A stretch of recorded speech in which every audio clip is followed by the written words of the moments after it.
그동안 평안하셨습니까? 네. 예, 오늘은 고린도전서 27번째 강의입니다. 오늘의 주제는 결혼, 이혼, 독신입니다. 그런데 오늘 이렇게 새로운 친구들이 오셨네요. 네. 지난주에 제가 결혼에 대한 말씀을 듣고, 이거 꼭 들어야 된다 싶어서 둘 다 이제 결혼했거든요. 같이 결혼한 건 아니에요. 예. 따로따로 했는데. 그래서, 결혼한 사람들이 이거 분명히 들어야 된다 해서 오라고 제가 좀 권했습니다. 네. 누가 들으면 오해할 것 같은데 네. 굉장히 행복하게 잘 살고 있지만 더 예. 잘 살기 위해서 강의가 너무 소문이 많이 났더라고요. 그렇죠, 그래서 그렇죠. 일부러 제가 청강하러 왔습니다. 예. 네. 감사합니다. 그 수희 누나가 저한테 그러더라고요.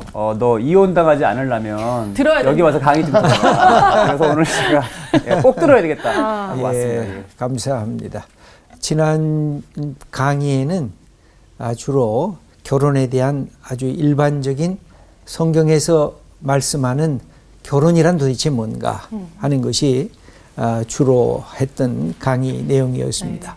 오늘 강의는 이것의 약간 각도가 달라졌는데 결혼의 마지막 사랑의 자리인 성, 이 섹스라고 하는 관점에서 결혼과 이혼과 독신을 어떻게 이해해야 하겠는가.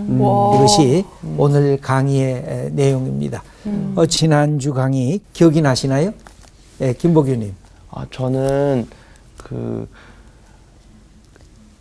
아내는 남편의 작품이고 남편은 아내의 작품이라고 하셨던 거를 얘기하다가 기억이 났었고 그거를 잘 지켰냐 하면 그러지 못했던 것 같은데 왜냐면 지난주에 아내가 저한테 그랬거든요. 여보는 진짜 자기밖에 모른다고 그러더라고요.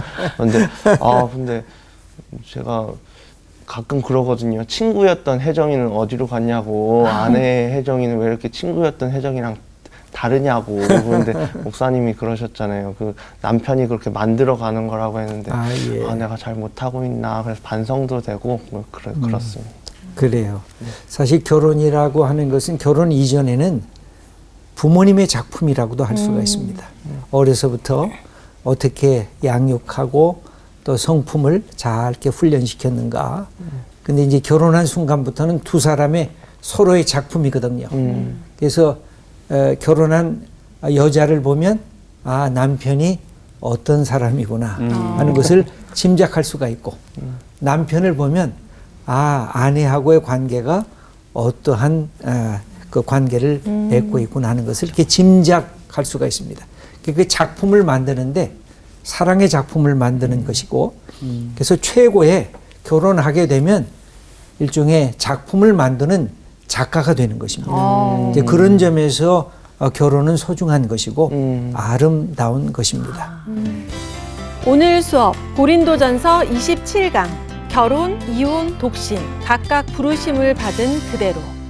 서론적인 문제를 제기를 해볼 텐데요. 오늘 7장의 전체적인 틀인데 결혼하라. 그러면 후회할 것이다. 결혼하지 말라. 그래도 후회할 것이다. 이게 덴마크의 철학자인 키엘케고리 한 말로 알려져 있기도 한데 도대체 결혼하라는 말인가? 결혼하지 말라는 말인가? 이런 것이 우리에게 물음으로 다가옵니다.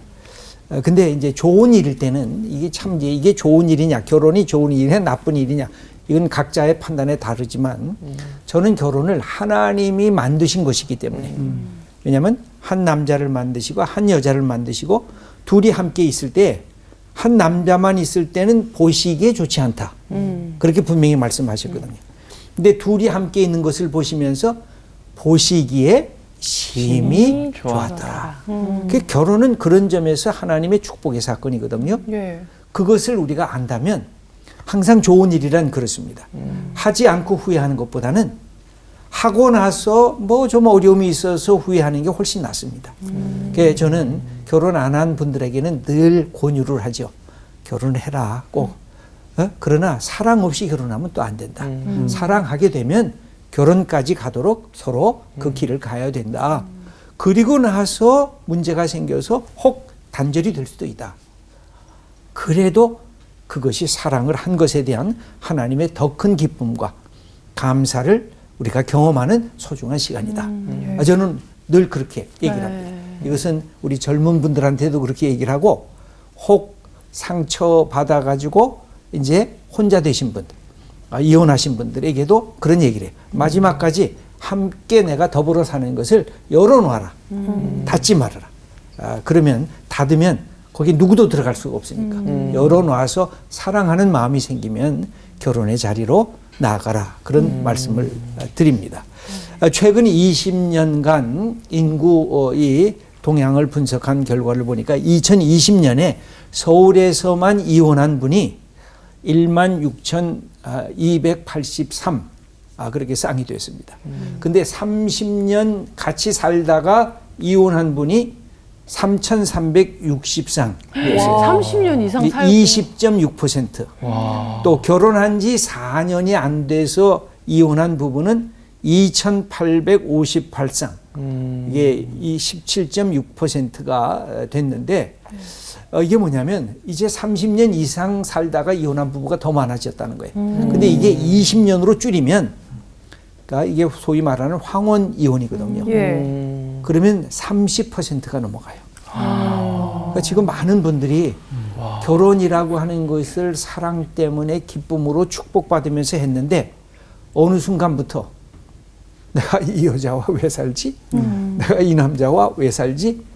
하면서 결혼의 의미를 상실한 거예요. 그러면서 이혼하게 되는데, 참, 저는 이런 통계를 볼 때마다 가슴이 너무 아파요. 결혼이란 얼마나 소중한 것인데. 이게 왜 그랬을까? 이게 고린도 교회에 대한 이야기를 하면서 오늘 이야기를 나누겠습니다. 지난번 26강의는 결혼에 대한 하나님의 말씀을 통한 결혼의 정의, 결혼하면 어떻게 살아야 될 것인가를 말씀을 드렸는데, 오늘은 각도가 조금 다릅니다. 고린도 교회 문제 때문에 바울이 결혼에 대한 얘기를 시작을 하는데, 고린도 교회의 가장 큰 문제가 뭐냐면 음란이었습니다. 간음의 문제가 있었습니다. 결혼하고 나서도 다른 여자, 다른 남자를 탐하고, 또 결혼 이전에도 성적 문란함이 많이 있었습니다. 그래서 이혼하는 사람들, 독신의 사람으로 살지만 실상은 독신이 아닌 사람들, 이런 모습들을 보면서 바울이 어떤 게 성경적 대답인가 하는 것을 가르쳐 주려고 합니다. 여기 보면 너희가 쓴 문제에 대하여, 이게 7장부터 본격적으로 등장을 하는데, 바울이 이 편지를 쓰게 된 것은 고린도 교회가 질문을 한 거예요. 바울 사도요, 우리 고린도 교회가 하나님의 교회인데 이런 문제가 생겼어요. 이거 어떻게 처리해요? 그래서 여러 가지를 얘기를 했는데, 결혼, 그다음에 이혼, 독신에 대한 부분뿐만 아니라 영적인 은사, 또 우상 제물은 어떻게 해야 되느냐, 또 헌금은 어떻게 해야 되느냐, 이 다양한 교회 생활에서 생겨지는 문제점들을 답하느라고 고린도 전서를 긴 편지를 쓰게 됩니다. 특별히 성과 관련된 상황에서 이 문제를 이야기를 하는데, 바울은 확실한 게 있어요. 무책임한 성적 방종주의도 안 된다. 또 성을 갖다가 혐오해서 엄격한 금욕주의도 이거 안 된다. 성이란 하나님의 선물이거든요. 우리가 성을 너무 무시한다든지 성을 너무 예찬한다든지, 이 두 가지가 다 기독교적 성경의 입장에 보는 해석관이 아니에요. 성은 선물이지만 성을 부부 안에서 아름답게 승화시켜야 되는데, 이것을 남용하고 남발을 하게 될 때 가정 공동체가 깨지고 기독교의 교회의 거룩함이 손상되는 문제가 발생한다는 사실을 가르쳐 주고 있습니다. 그래서 바울은 성적인 관점에서 보면 1절에 이런 말씀이 기록이 되어 있습니다. 남자가 여자를 가까이 아니함이 좋으나. 이것은 남자들이 갖고 있는 이 성적 욕망을 그냥 터뜨리는 거. 그래서 절제하지 않고 음행의 자리로 그냥 막 하는 거. 이 남자들의 속성에 그런 게 있거든요. 성적인 충동이 이건 여성보다 남자들에게 강해서 모든 여성을 성적 대상으로 이해를 하는 거예요. 그러면 거기에 뭐가 안 생깁니까? 인격적 관계가 안 생깁니다. 뭐가 안 생깁니까? 성이라는 것이 자기의 육체 욕망을 채우려는 것으로 끝나버리지 진정한 사랑의 결합으로서의 성, 이 섹스가 나타나지 않는 문제가 발생하기 때문에 바울은 남자가 여자를 가까이 아니함이 좋다라고 하는 것은 만남 자체가 사랑을 하려는 만남이 아니라 성적 욕망을 채우려는 만남. 그것은 늘 퀘스천 마크를 붙여야 된다라고 얘기를 해주고 있는 것입니다. 여러분, 우리가 플레이보이, 남자 중에 여성들을 잘 이렇게 꼬드기면서 유혹하는 그 능력이 있는 사람을 플레이보이라고 얘기를 하잖아요. 네. 플레이보이의 장점이 뭔지 아세요? 장점이요? 그 여자를 꼬드기는 순간에는 진짜 사랑하는 사람처럼 꼬드깁니다. 상대방이 진심으로 믿게끔. 상대방을 여왕처럼 세우면서 꼬드깁니다. 예. 근데 뭐가 문제일까요? 그게 성적 욕망을 채울 때까지만 그렇게 한다는 것입니다. 그런 끝인 것입니다. 결혼이란 그게 아니잖아요. 네. 우리 결혼한 남자들의 문제는 뭐예요? 아내를 여왕으로 그렇게 내가 이렇게 높여주겠다고 약속은 하고 나서 며칠 가요? 며칠 갔어요. 근데 그게 조금 달라지는데 네. 그래도 계속 모시게는 돼요. 무서워가지고. 무서워요. 사랑하는 마음으로 모시는 게 아니라 무서워서. 그렇죠. 이 아내의 잔소리가 듣기 싫어서. 살기 위해서. 그러죠? 이게 좋은 지도자는 사랑하면서 이끌어가야지 좋은 지도자가 되는 것이지 무서워서 이게 되면 그 공동체는 뭐가 없어져요? 소통이 없어지고 일방통행인 명령 복종밖에 남지를 않습니다. 그 점에서 이 남자가 여자를 가까이 하지 아니함이 좋다고 하는 것은 바로 그런 뜻입니다. 욕망을 남용하지 말라. 그래서 결혼하면서 이루어지는 부부의 성적 관계는 너무 소중한 거예요. 부부의 성을 하나님의 선물로 이해해야 돼요. 내 아내의 몸을 하나님의 선물로 이해해야 되고 내 남편의 몸을 하나님이 내게 주신 선물로 이해해야 이 성이 마지막 사랑의 절정과 완성이 될 수가 있는 것입니다. 그래서 우리가 주로 남자들은 그런 생각을 하거든요. 이 성적 행위를 하면서 내가 이 여자를 빼앗는 내가 주인이고 너는 나의 종이다라고 하는 그 관심이 남자들에게 있어요. 약간 정복에 대한 그렇죠. 얘기인가요? 정복에 대한 관심으로 나는 맨 여자를 정복했다. 이런 생각은 성이 갖고 있는 왜곡된 표현이라고 할 수가 있습니다. 근데 성이 사랑의 결과라고 한다면 여러분, 사랑이라는 게 뭐예요? 남에게 주는 게 사랑 아니에요. 그래서 바울은 어떻게 생각했느냐면 성이란 남편이 내 몸을 아내에게 주는 것이고 아내는 성을 내 남편에게 내 몸을 선물로 주는 것. 그랬을 때 서로가 만족하고 서로가 기뻐하고 서로가 감사하는 성의 이 축복이 주어진다고 말씀하는 것입니다. 여기서 그래서 3절, 4절의 말씀이 기록되어 있는데 한번 누가 읽을까요? 오늘 박요한 님이 한번 3절, 4절을 읽어보시도록 하겠습니다. 남편은 그 아내에 대한 의무를 다하고 아내도 그 남편에게 그렇게 할지라. 아내는 자기 몸을 주장하지 못하고 오직 그 남편이 하며 남편도 그와 같이 자기 몸을 주장하지 못하고 오직 그 아내가 하나니. 특별히 이것은 성적인 관계에 있어서 몸을 어떻게 아내와 남편이 서로 관계를 맺어야 되는가 하는 그런 점입니다. 그래서 남편들은 아내를 귀히 여길 뿐만 아니라 아내의 몸을 소중히 여기는 것. 이게 남편의 이게 의무라고 할 수가 있어요. 남편이 해야 할 일이라고 할 수가 있어요. 그리고 아내도 남편을 귀히 여기면서 남편의 몸을 소중히 여겨야 그래서 성이 내 몸을 너에게 선물하는 거다. 그리고 너의 몸은 나에게 선물해 주는 거다. 그래서 여기 말씀을 그렇게 해주고 있잖아요. 아내는 자기 몸을 주장하는 게 아니라 남편이 내 몸을 주장하는 것이고 또 남편도 내가 내 몸을 주장하는 게 아니라 아내가 내 몸을 주장하는 것이어서 아내는 남편의 요구가 무엇인지를 귀를 기울여야 되고 남편은 아내가 원하는 것이 무엇인지 귀를 기울여야 한다는 것입니다.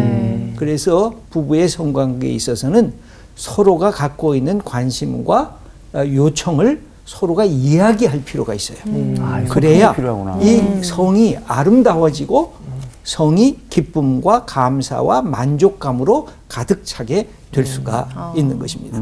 바울은 그렇게 말씀을 하면서 남편과 아내의 성적인 문제에 있었을 때 내가 주장하는 게 아니라 상대방이 나를 주장하는 거다. 주관하는 거다. 이런 아주 재미있는 말씀을 우리에게 해주십니다. 목사님 일단은 바울은 결혼을 안 했잖아요. 그렇죠. 그런 상황에서 예를 들어서 저처럼 이제 결혼한 사람이 이런 의문을 제기할 수 있을 거예요. 지금 바울 사도는 결혼 안 해서 잘 몰라서 그래요. 예를 들어가지고. 그래서 바울이 나중에 자기에 대한 얘기를 또 해요? 그다음에 계속해서 이 7장에서 고백하고. 바울이 준비를 잘하셨네. 애들이 성격이 급하네. 자꾸 뒤를 너무 궁금해 들어가네. 지금. 그래서 이 서로가 이렇게 함께 살 때 바울이 걱정하는 것은 서로 분방하는 거. 분방. 따로따로. 나 너하고 같이 안 있을래. 나 너랑 같이 성적 관계를 안 할래. 이렇게 할 때가 있다는 것입니다. 5절 말씀은 우리 안수지님께서 한번 읽어보시겠습니다. 서로 분방하지 말라. 다만 기도할 틈을 얻기 위하여 합의상 얼마 동안은 하되 다시 합하라. 이는 너희가 절제 못함으로 말미암아 사탄이 너희를 시험하지 못하게 하려 함이라. 이것은 인간이 남자나 여자나 성적 욕망이 있다는 것입니다. 그러므로 그거를 부부가 서로가 해소할 줄 알아야 되는데 혹 내가 영적으로 내가 기도를 좀 깊이 하고 싶고 금식 기도도 하고 싶다. 그럴 때는 분방해도 괜찮지만 그렇다고 해서 계속 따로따로 살면 안 되고 함께 살아야 된다. 요새 우리가 제일 큰 문제가 뭐냐면 결혼을 했는데 섹스리스 가정이 자꾸만 부부가 많아진다는 보고가 나오고 있거든요. 그 말은 아내에 대한 사랑, 남편에 대한 사랑을 내 몸으로 함께 나누지 않고 있다는 이야기거든요. 그러면 그것만으로 끝나느냐? 다른 곳에서 이것을 채워나가려고 해요. 그러니까 우리의 공동체와 사회가 문제가 더 발생하게 되는 거죠. 그래서 남편은 아내와 아내의 몸을 귀히 여기고 아내는 남편과 남편의 몸을 소중히 여기는 이런 부부의 관계가 되어야 진정으로 부부의 이 축복을 함께 누릴 수가 있다. 이렇게 우리에게 가르쳐주고 있는 것입니다. 그 다음에 이혼의 문제에 대해서 바울이 이야기를 하고 있습니다. 10절 말씀을 11절까지 한번 여기 쓰여진 대로 읽어보도록 하겠습니다. 우리 조수희 님이 읽어주시겠습니다. 여자는 남편에게 갈라서지 말고 남편도 아내를 버리지 말라. 예, 이게 뭐냐면 기본적으로 이혼에 대해서 하지 않도록 요청을 하고 있습니다. 결혼하면 함께 살라는 것이죠. 근데 예수님이 한 가지 예외 조항을 해주신 것이 있어요. 마태복음 19장 9절 말씀을 김보규님 한번 읽어주시겠습니까? 누구든지 음행한 이후에 아내를 버리고 다른 데 장가드는 자는 간음함이니라. 예, 한 가지 이유는 간음한 경우. 이것은 허락한다라고 하는 것으로 예수님의 말씀이 나오는데 사실 요새 이 우리의 상황을 보면 저는 보통 이제 이혼에 대한 얘기를 할 때 특별히 한 3가지는 얘기를 해요. 첫째는 뭐냐면 진짜 이 간음. 이것이 많아요. 항상 중요한 게 반복될 때. 남자도 실수할 수 있고 여자도 실수할 수가 있을 것입니다. 그런데 그것이 잘못했다고 회개하면서 돌아오는 것이 아니라 그냥 뻔뻔하게 반복이 될 때 이것은 하나님의 눈에도 옳지 않다는 것이죠. 그래서 예수님도 이 간음에 대한 음행에 대한 이야기를 하고 계시고 그 다음에 두 번째는 폭력적이 될 때. 그거는 좀 특별히 이게 남자의 폭력, 요새는 여성도 남자를 또 폭력을 남자분들 힘 셉니다. 있어가지고. 예. 그래서 이 폭력도 제일 중요한 게 습관화된 폭력. 네. 이게 이제 어떤 경우가 있느냐면요. 남자들이 술 먹고 와서 아내를 폭력을 해요. 근데 그 다음날 일어나가지고 잘못했다고 싹싹 빌면서 그냥 또 최대의 서비스를 해요. 네. 근데 그것이 한 번이 그런 것이 아니라 반복이 돼서 습관화가 돼요. 근데 여성들이 그것을 참고 있어요. 저는 그거 안 된다고 생각을 해요. 폭력은 어떤 경우에도 이것은 그때 완전한 거절을 해야 돼요. 난 이건 싫어. 이건 안 돼. 이것은 나와 함께 살 수 있는 모든 관계성을 파괴하는 거야. 하고 단절을 시켜야 돼요. 이 폭력은 아주 위험한 거예요. 아무거나 던진다든지 손찌검을 함부로 한다든지 상해를 주는 경우는 이거는 특별히 여성들이 당하는 경우가 많은데 여성들이 표출을 해야 돼요. 자기 생각, 자기 판단 이것은 하나님과 사람들 앞에서 옳지 않은 거야 라고 선언을 해야 돼요. 그 다음에 세 번째가 있는데 이것은 뭐냐면 아주 위험한 것인데 똑같이 중독이에요. 예, 알코올 중독, 도박, 마약 중독, 도박 중독. 이 중독은 진짜 무섭거든요. 헤어나기가 어려워져요. 저는 이런 경우에는 이혼의 가능성을 열어놔야 된다고 저는 생각을 하고 있어요. 다만 이 부분도 빨리 이혼하는 게 아니라 갱생과 치유의 변화를 열어주면서 노력을 하고 그리고 그 다음 단계인 이혼으로 가야 되는 것이라 생각을 합니다. 이혼이란 사실은 굉장히 큰 상처를 이혼하신 분들 이야기를 들어보면 그 아픔을 말로 다 할 수 없는 아픔을 갖게 만드는 것이기 때문에 그렇습니다. 왜냐하면 사랑의 단절 아니에요. 그것도 일종의 배반하는 단절 아니에요. 그냥 단절도 아니에요. 완전히 배반당하는 단절이기 때문에 제일 고통스러운 것은 사랑의 배반이거든요. 예, 그런 점에서 성경은 이혼 갈라서지 말라고 우리들에게 말씀하고 있습니다. 우리 김보규님 질문 있었는데 뭐죠? 그러면 그 지금 얘기하신 중독이나 그 폭력적인 부분에 있어서는 이혼을 그 좀 열어놓고 생각을 해도 될 것 같다고 얘기를 하셨잖아요. 그러면 그렇게 해서 만약 이혼을 했는데 그 다른 어떤 사람을 또 만나서 결혼을 하는 거에 있어서는 그 성경에서는 그렇게 헤어져도 그 다른 사람한테 가지 말라 뭐 그런 내용이 있는 걸 봤었는데. 네, 우리가 성경을 이제 늘 해석할 때 중요한 것이 있어요. 본질적인 것과 비본질적인 것이 같이 들어가 있을 때가 있어요. 그러니까 여기서 초점은 이혼하지 않는 게 그게 본질적인 것이어서 이혼하고 나서 저는 그 다음에 또 사랑을 할 수 있게 되면 결혼하는 것을 저는 이게 성경적으로 나쁘지 않다고 생각을 합니다. 예. 그 다음에 배우자에 대한 이야기인데 내가 결혼을 했는데 내 아내가 예수님을 안 믿어요. 근데 결혼을 했는데 내 남편이 예수님을 안 믿어요. 근데 나는 예수를 믿게 됐어요. 그러면 이때 어떻게 해야 되느냐? 상대의 불신앙이 이혼 사유가 되느냐? 성경은 그렇게 하지 말라는 거죠. 그리고 내가 주도하면 안 된다는 거예요. 나 이 남편이 예수를 안 믿으니까 내가 주도해서 당신 예수 안 믿으면 당신하고 안 살래. 이렇게 주도하지 말라고 말씀을 하는데 여기 재미있는 것이 있는데 14절 말씀을 박요한님 한번 다시 읽어주시겠습니까? 믿지 아니하는 남편이 아내로 말미암아 거룩하게 되고 믿지 아니하는 아내가 남편으로 말미암아 거룩하게 되나니 그렇지 아니하면 너희 자녀도 깨끗하지 못하니라. 그러나 이제 거룩하니라. 예, 여기 중요한 말씀을 하죠. 제가 남성들을 많이 만나보면 어릴 때 예수님을 안 믿었던 남자들이 꽤 있더라고요. 그럼 어떻게 예수 믿게 됐습니까? 제 아내 때문에 예수 믿게 됐습니다. 우리 한국 여성들은 정말 대단한 데가 있는 것 같아요. 예수를 먼저 믿고 나서 남편이 예수님 안 믿으면 정말 그거가 기도의 첫 번째 순위더라고요. 내 남편 같이 교회를 같이 갔으면 좋겠다고 그걸 얼마나 기도하는지 몰라요.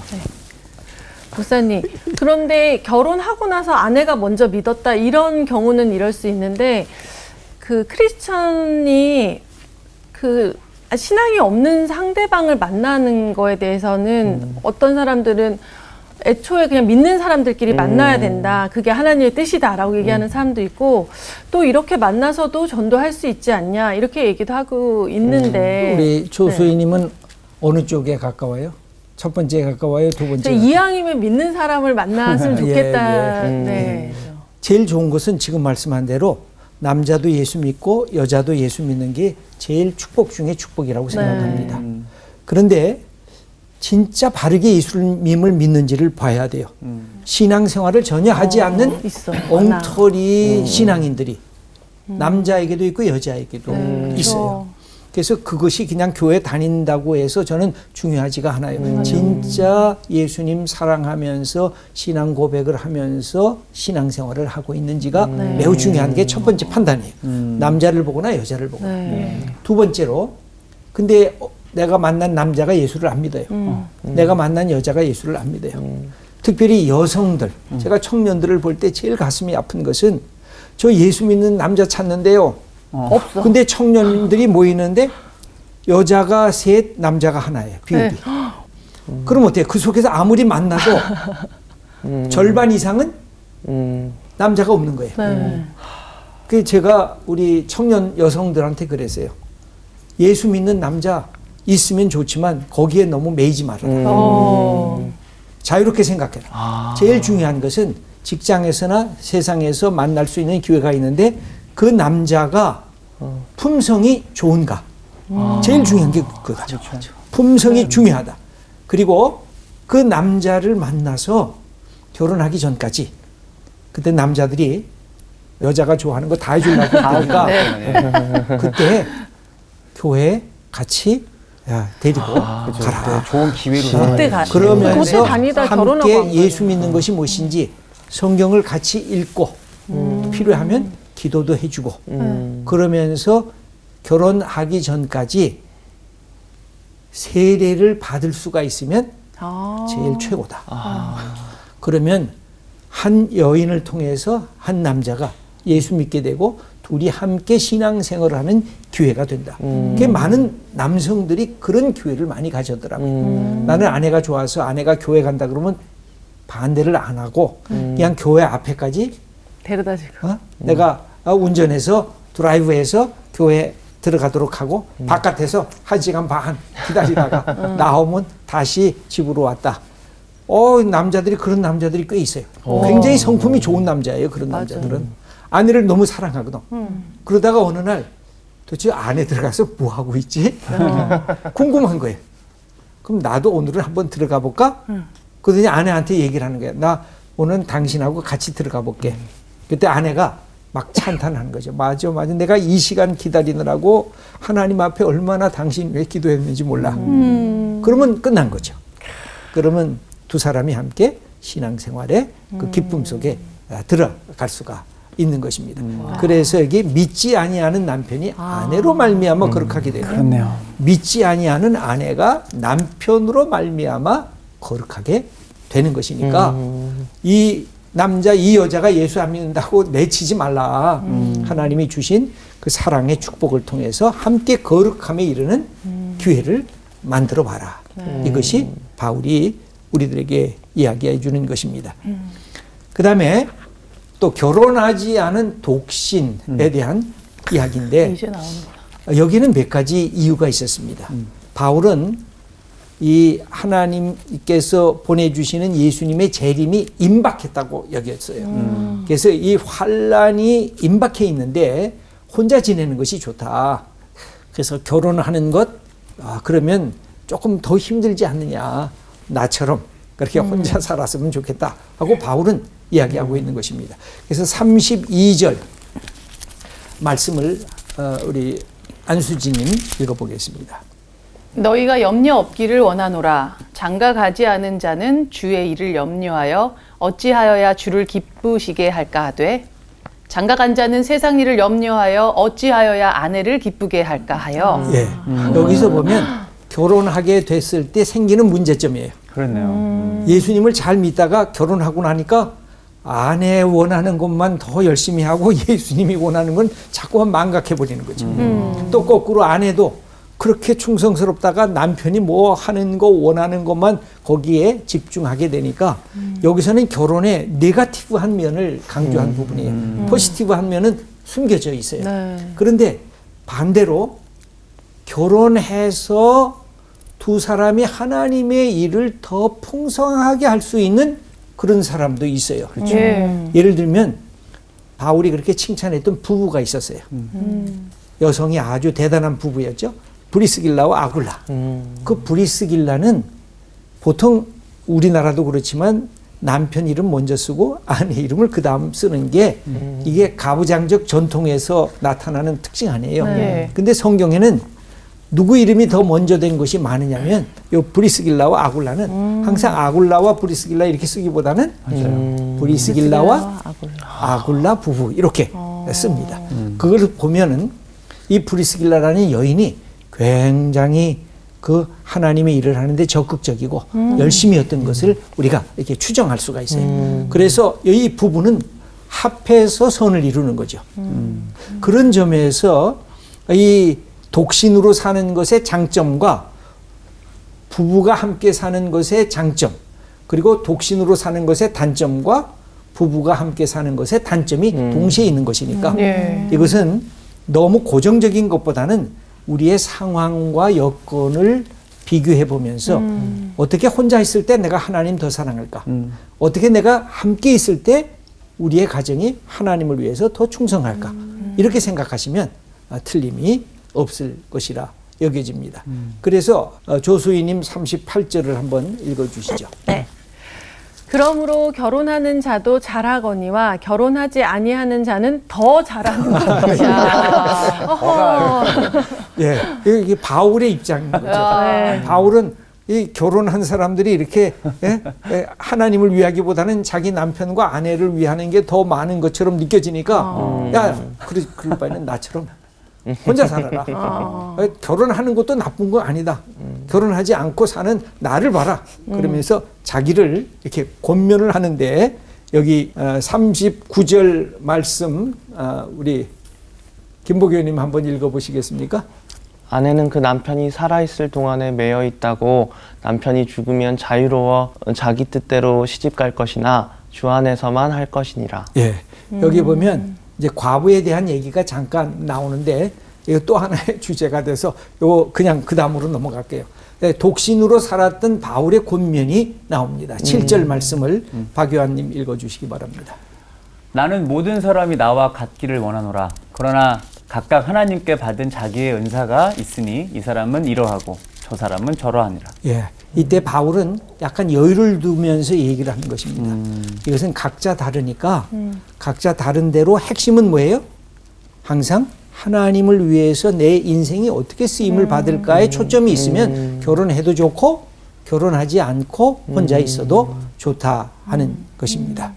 그러면 이 결혼에 대한 조금 기독론적인 평가와 가치관에 대해서 말씀을 드리려고 하는데 아주 중요한 보편적인 얘기를 다시 한번 해보려고 합니다. 에베소서 5장 25절 말씀 안수지님 한번 읽어보도록 하겠습니다. 남편들아 아내 사랑하기를 그리스도께서 교회를 사랑하시고 그 교회를 위하여 자신을 주심같이 하라. 이게 하나의 예표적인 상징이거든요. 네.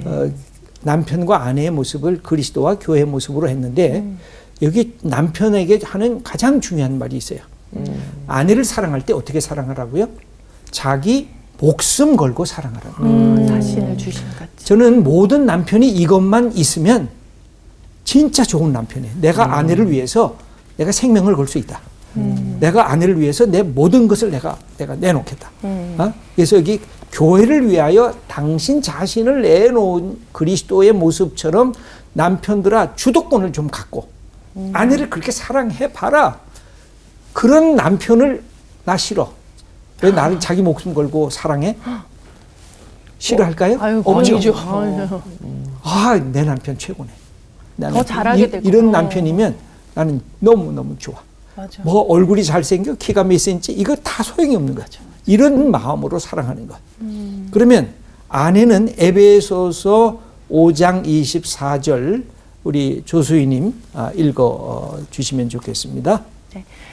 그러므로 교회가 그리스도에게 하듯 아내들도 범사에 자기 남편에게 복종할지니라. 예, 이렇게 될 때 남편의 말에 함께 순종하면서 나갈 수가 있는데 남자들한테 얘기를 해요. 부부가 어떻게 이 관계를 맺어야 되냐. 그러면 그렇게 얘기하는 거예요. 야, 성경에 뭐라고 써 있어? 남편에게 복종하라 그랬지. 근데 그건 아내한테 얘기하는 거지 남편한테 얘기한 게 아니거든. 남편이 해야 할 일은 뭐예요? 목숨 걸고 아내를 사랑하는 거. 그거 안 하면서 너 왜 복종하네? 이거 못된 남편이죠. 그래서 정말 잘 사는 부부는 어떤 부부냐. 옛날에 이런 얘기가 있어요. 어떤 부부가 오랫동안 남편과 아내가 해로를 했어요. 그랬더니 남편에게 물었어요. 어떻게 그렇게 두 분이 잘 사실 수가 있었습니까? 둘이 약속을 했다는 거죠. 큰 일은 남편이 결정을 하고 작은 일은 아내가 결정하기로. 근데 남편이 하는 말이 인생을 이렇게 오래 살다 보니까 큰 일이 없고 다 작은 일이었습니다. 그래서 아내에게 다 맡겼더니 이렇게 잘 살 수가 있었습니다. 지혜롭다. 그랬더니 아내한테 또 물었어요. 우리 아내는 어떻게 이렇게 잘 살 수가 있었습니까? 저는 인생에서 모든 것이 보니까 다 큰일이었어요. 그래서 남편한테 여보 이건 당신이 결정해야지. 그러면 남편이 아니야 작은 일이야 하고 내게 다 이걸 맡겨줬습니다. 그래서 이렇게 잘 살게 됐습니다. 여러분 우리가 갖고 있는 삶이라는 게 남편과 아내가 그래서 대화를 해야 돼요. 그리고 자기를 표현해야 돼요. 이것은 좋은데요. 이것은 싫은데요. 이것은 함께 해야 되는데 이것을 하면 부부가 다툼이 없는 부부는 없어요. 그러나 그 얘기를 하면서 주님의 말씀을 사랑하면서 가게 되면 넘어갈 수가 있는 거죠. 이게 진정한 축복인데 그래서 바울은 사랑과 순종이라고 하는 것을 어떤 면으로 대비시키지만 함께 나는 것이 에베소서 5장 21절의 말씀인데 김복규님 한번 읽어보도록 하겠습니다. 그리스도를 경외함으로 피차 복종하라. 예, 요 말씀이 나온 다음에 남편과 아내가 어떻게 해야 될 것인가가 나와요. 그러니까 어떻게 해야 돼요? 남편도 아내에게 복종하는. 아내도 남편에게 복종하되 아내 사랑하기를 생명 걸고 사랑하고 남편을 존중하면서 순종하라는 그런 뜻입니다.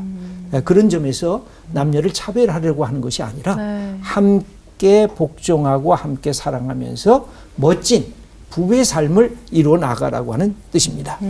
그래서 이제 제 결론입니다. 결혼하라. 그러면 기뻐하고 감사할 것이다. 결혼하지 말라.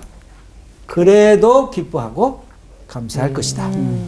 그런데 저는 결혼하지 않은 분들에게 권면하기는 나처럼 바울은 나처럼 결혼하지 말라 그랬는데 저는 나처럼 다 결혼을 하셨으면 좋겠어요. 그래서 부부가 함께 사랑하면서 하나님이 주신 축복으로 알고 인생을 이렇게 함께 열어가고 도전하고 개척해 나가는 그런 부부가 된다면 최고의 멋지고 아름다운 부부의 삶이 되지 않을까. 오늘 강의 이것으로 마무리하겠습니다. 와. 감사합니다.